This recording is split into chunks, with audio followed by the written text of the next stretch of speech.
I'm Amy Lizardo, and I am a professional actor currently waiting at Oregon Shakespeare Festival to start up again.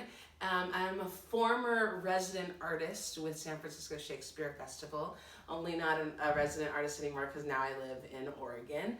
And today, what's going to happen is I'm going to lead you on a journey through the geography of thought, which is usually taught within the end of the first week in Shakespeare Camp, Upstart Crow's Shakespeare Camp.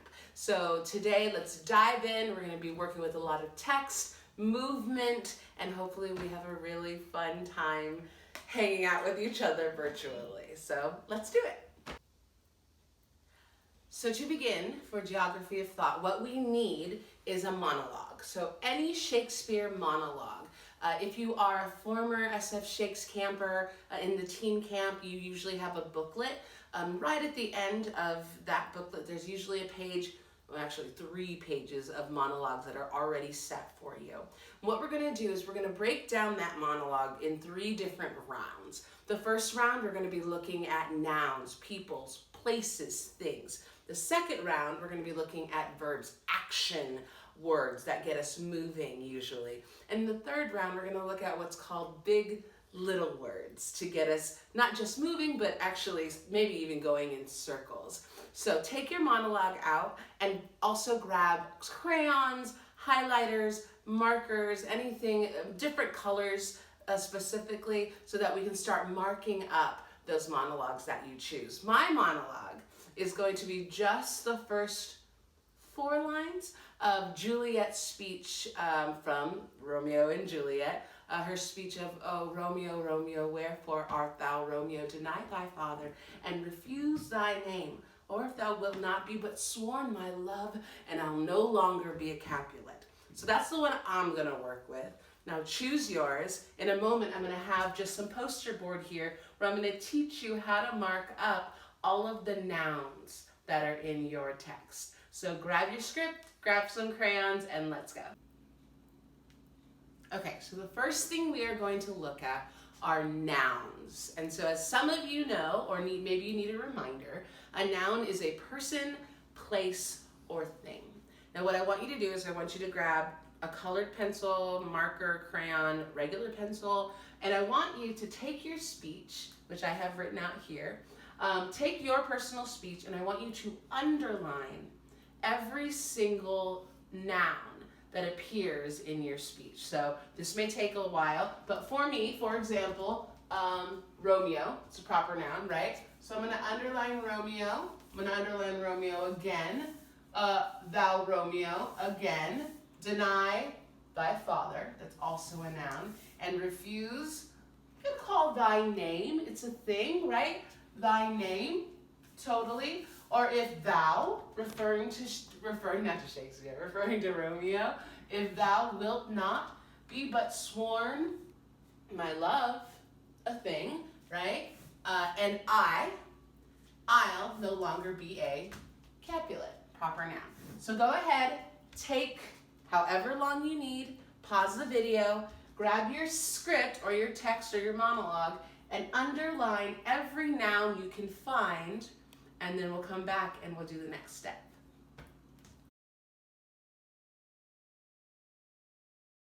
Okay, so now that you've underlined every single noun you could find, and don't worry if you miss some, that's okay, it's no big deal. What I want you to do now is I want you to take these nouns and I want you to place them around you. Okay, so what does that look like? What does that mean? That's a weird instruction, right? So this is what we're gonna do. We're gonna do this with my text. So Romeo, where do I wanna place Romeo in just this little personal bubble that I have here? So I'm gonna place Romeo, let's place him here, right? Because it's the balcony scene and he's down there, you don't know he's down there. Julia doesn't know he's down there, but he's down there. So this is where I'm gonna place Romeo. So I'm just gonna point toward him, okay? Using my imagination. So, oh, Romeo, Romeo, wherefore art thou, Romeo? So every time I say his name or reference him, I'm putting him in the exact same spot. What's funny right now, just so you know, in my apartment, my cat is right there. and they just fought. Hilarious. Anyway, so now we go, Romeo, Romeo, wherefore art thou, Romeo? Now, the next one is deny thy father, right? His father. So where do I want to put his father? So I have Romeo here, so maybe I put his father over here. So I go, oh, Romeo, Romeo, wherefore art thou, Romeo? Deny thy father. Refuse thy name. Where could I put that? Let's put it straight up. Super easy. Romeo, Romeo, wherefore art thou, Romeo? Deny thy father and refuse thy name. Or if thou still being Romeo, thou wilt not be but sworn my, I'll put my love here in my heart, be but sworn my love, and I'll no longer be a, I don't know, let's do something silly with Capulet, like a Capulet, right? So something physical. Could be pointing at a thing, could be pointing to yourself, up in the air, anything you want. So now go and pause the video again, and take, let's say, 5 to 10 minutes and place your nouns around you in your personal space. And go. So the next thing we're going to look at is verbs. So you did I'm sure you did an amazing job with your nouns and where you place them around you. We're going to put that to the side for now. We're going to come back to it, and we're going to look at verbs. So verbs are action words. For me personally, finding verbs can sometimes be difficult. So if you place the word to in front of a word and it sounds like an action, then that's usually a good telltale sign that that is a verb, right? My cat is chewing on a bag. Anyway, so let's look at our speech again. This time I brought a highlighter out. So, Romeo, Romeo, wherefore art? Art being, why are you, right? Why are you Romeo?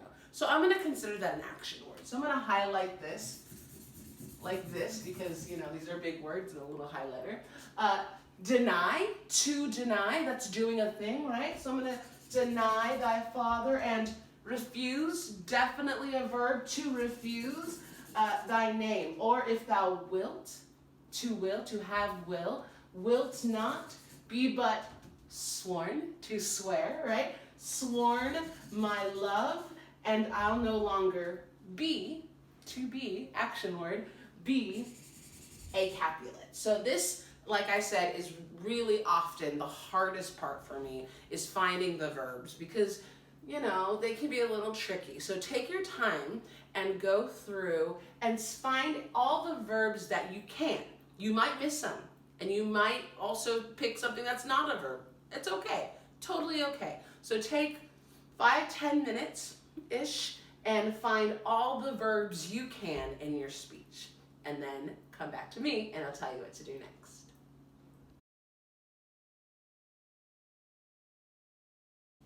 So now, with these verbs that we have beautifully highlighted, what we're going to do is on every time we hit a verb, we're going to take a step forward.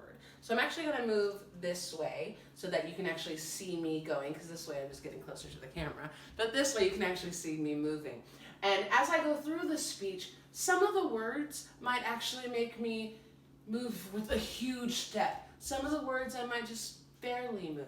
You know, what is the feeling behind this action?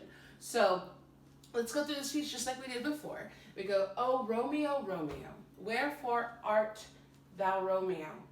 Deny thy father and refuse thy name, or if thou wilt not, be but sworn my love, and I'll no longer be a Capulet. So take your speech, do the exact same thing, right? I want you to just take one step forward every time you hit a verb. You're creating an action, and it could be a huge step, and it could also be a tiny step. Whatever emotion that you might have in regards to these actions words, right? Refuse for me was a huge one. It was a huge one, but it may not be for you. So take a moment, pause the video, and try this out.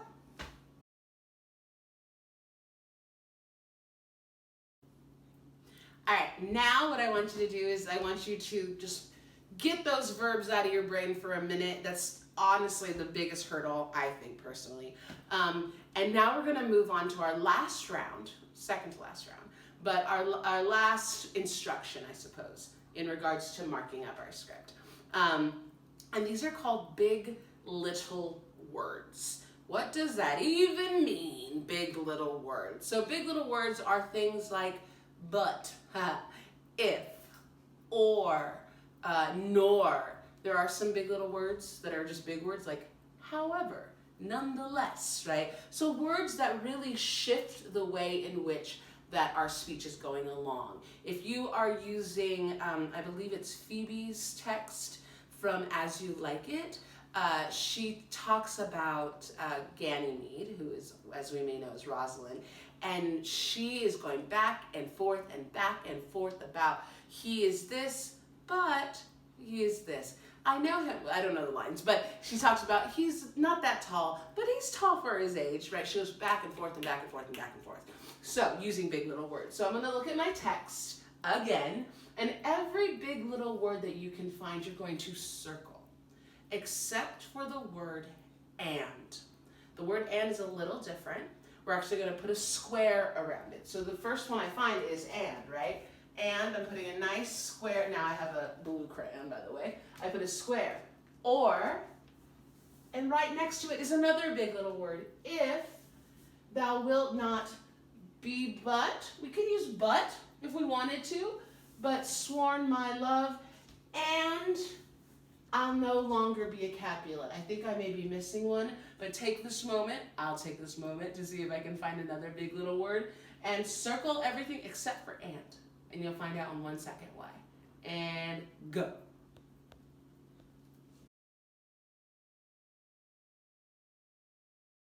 Okay, so this one is going to be a little tricky to show you via one single iPhone camera and me standing here. So what I want you to do now with these big little words is I want you to start moving.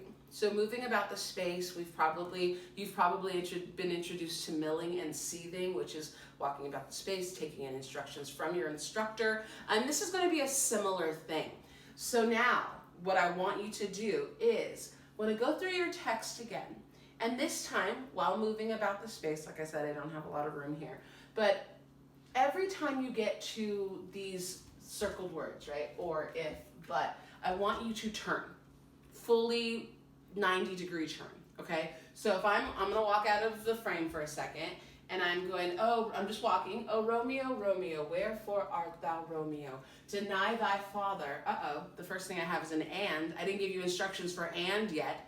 What I want you to do for and is I want you to take a big leap when you get to an and, okay? So I'm getting out of frame again. I go, oh Romeo, Romeo, wherefore art thou Romeo? Deny thy father and refuse, keep walking, and refuse thy name, or if thou wilt not be but sworn my love. We're gonna leap again, and I'll no longer be a Capulet. So moving about this, your space that you have, and I want you to make a 90-degree turn, or just a turn directly to your right or left, you choose. And then every time you get to an and, you're going to just leap forward, right? We're continuing the thought. So go ahead and try that out and pause me for a moment. And when we come back, we're gonna put all of this together.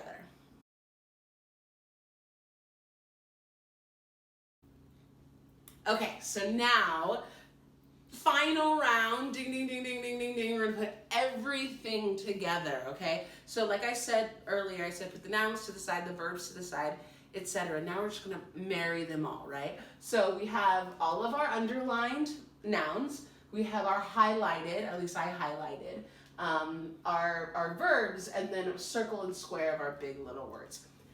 Oh, Romeo, Romeo, wherefore art thou Romeo? Deny thy father, and refuse, and refuse thy name. Or, if thou wilt not be but sworn my love, and I'll no longer be a Capulet. So I probably missed some, right? I totally missed some. But what I want you to do is now I want you to take all of this, and apply it to your monologue. Now here's the thing.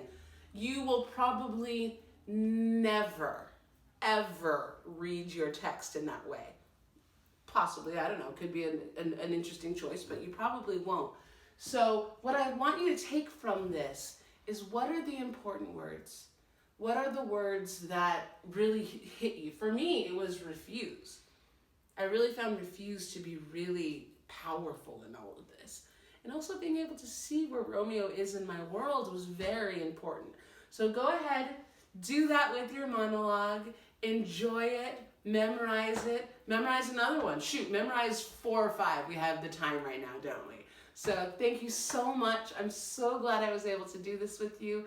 And be safe, be happy, and until next time. Mwah.